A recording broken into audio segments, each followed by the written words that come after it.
दरअसल मामला जनपद शामली के कोतवाली के बुतराड़ी गांव का है, जहां बुतराड़ी गांव के रहने वाली लड़की ईशा की शादी शुभमपुर सत्येंद्र शर्मा निवासी दिल्ली रोड रोहित विहार कॉलोनी मोहम्मदपुर वापी सहारनपुर के साथ करीब 1.5 वर्ष पहले हुई थी। लड़की का कहना है मेरे पिता ने अच्छा दान दहेज देकर मेरी शादी की थी।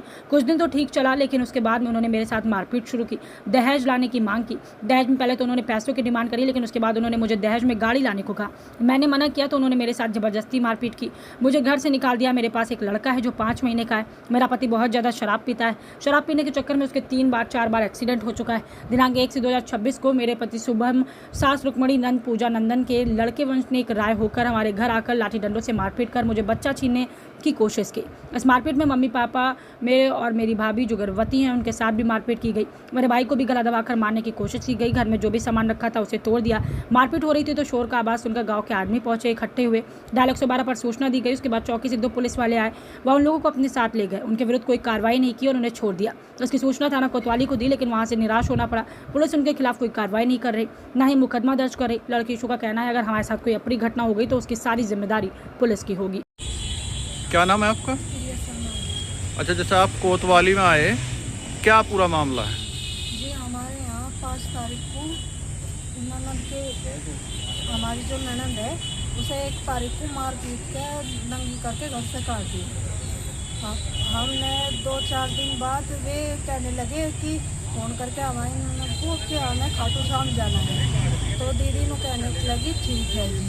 उन्होंने खुद फ़ोन करके कहा खाटू श्याम जाएंगे, हम सारे आ रहे हैं।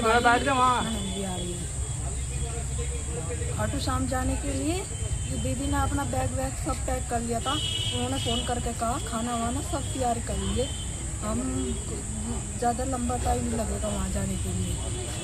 अच्छा, तो वे आए वहाँ घर पे, क्या हुआ? घर पे आके सीधा बच्चे को खोसने लगे। बच्चे को खोस के और जाने लगे। हमने कहा हम बच्चे को नहीं देंगे, तो उन्होंने मारपीट शुरू कर दी। पहले तो मेरे ससुर जी है उन पे हाथ आया, उन्हें गाली दी। फिर मेरी सास पे हमला किया, फिर मेरी ननद पे। उसके बाद मेरे एक देवर है उन पे हमला किया, उनका गला दबाने की, उन्हें मारने की कोशिश की।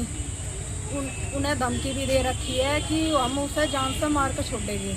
यहाँ तक कि मैं उनकी रिश्ते में बहन लगूँ, उन्होंने मुझे तक नहीं छोड़ा। मेरे भी प्रेगनेंसी की मैं 6 महीने हो गए प्रेगनेंट हूँ। मेरी भी ऐसी हालत कर दी थी कि मुझे अब तक भी डॉक्टर के पास से ही आई हूँ उठ कर। अच्छा, तुम्हारी डॉक्टर नहीं हुई? नहीं, अब लोग कोई सुनवाई नहीं हुई कहीं भी, ना डॉक्टर ही हुई। क्या नाम है आपका? मेरा नाम श्रीमान जी आनंद शर्मा है। कहाँ के रहने वाले हैं? बुतराड़ी। अच्छा, यहाँ कोतवाली में आए, क्या पूरा मामला है? हमारी एक लड़की, ये जो लड़की है जी, ये सहारनपुर शादी करी थी हमने इसकी। वो लड़का दारू पीता है, वहाँ ड्रामे करता है, घर में तोड़ फोड़ करता है। हमने लाख कोशिश करी साल भर तक, मतलब लेकिन वो सुधर नहीं पाया। और उसकी भाभी ननद जो है वो लगातार टॉर्चर करती है। उसकी वजह से ये लड़की पीट छेद के 1 तारीख में घर से निकालने के बाद 4 दिन बाद में 6 तारीख में शाम को आए कि हम खाटू श्याम जाएंगे।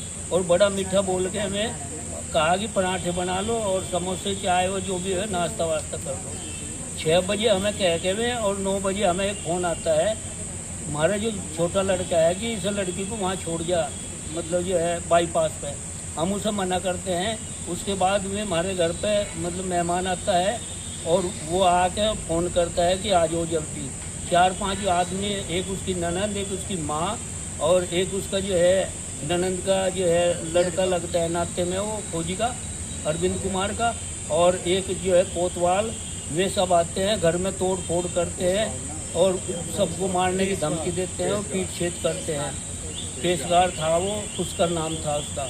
और जब पीट छेद करने के बाद गांव सारा इकट्ठा हो जाता है। कई बार उन्होंने कोशिश करी गांव वालों ने कि इन्हें मतलब धमकाया जाए। हमने सोचे हमारे मेहमान हैं, कुछ भी इन्होंने कर दिया। लड़की हमारी शादी से ब्याही, इसलिए हम कोई गलत नहीं करेंगे। अच्छा, जैसा मारपीट हुई आपने शिकायत करी? हमने 112 नंबर पर शिकायत करी। जैसे वो आए तो उन्होंने बड़े प्यार से पहले हमें पूछने के ठीक बाद 2 मिनट बाद दरोगा जी आए। दरोगा जी आने के बाद वे चले गए और हमने उनकी जो तलाशी लुआई, तो तलाशी लुआने में उनकी उसमें भी दारू पड़ी थी और उन नशे में धुत थे। अच्छा, जैसे हमें मारपीट करी, सब जंगली वहाँ खून खच्चर और इसके हमारी मिसिज के कुंडल निकल गए, गले का वो निकल गया। गांव के इकट्ठे हो रहे थे, पता नहीं कहाँ गया। लेकिन अच्छा, कोई इसके बाद जैसे मारपीट हुई आपने 112 डायल करी? 112 डायल करी और बिना डायल करे दरोगा जी वहाँ आए और उसे दूसरे पक्ष को लेकर चले गए। अच्छा। जब हम कोतवाली थाने में वो चौकी पे गए तो वहाँ से प्रधान जी भी थे, गांव के परिवार के लोग भी थे और पड़ोस के लोग भी थे, 50 लोग करीब थे। उस समय वो जो पुष्कर नाम का आदमी था उनके साथ, वो उसके दरोगा जी के पास बैठा था। अच्छा, जैसे मान लिया आपने शिकायती पत्र दिया, आपका कोई समाधान नहीं वहाँ आया? समाधान की बात कोई नहीं हुई जी। और वहाँ हमें जो बार बार उसे धमकाया गया, हमें भी, और कहा गया कि तुम्हारी जो है जो कुछ है वो भी हम आज देख। अच्छा, जैसे आज कोतवाली में आए आप, इससे पहले भी आए हाँ, कोतवाली? कोतवाली में 3 दिन से लगातार पड़े, हमारी कोई सुनवाई नहीं। कोई सुनवाई नहीं है। और हमने अध्यक्ष को भी फोन किया और को भी कई को किया, लेकिन हमारी कोई सुनवाई नहीं हुई। अच्छा, जैसे मान लिया आपकी सुनवाई नहीं, आप आगे क्या सोच रहे हैं? हम ये सोच रहे हैं कि हम अगर नहीं सुनवाई होती तो डीएम के पास जाएंगे, योगी के पास जाएंगे। अगर वहाँ भी सुनवाई नहीं होती तो सामूहिक अपने परिवार का इकट्ठा करेंगे।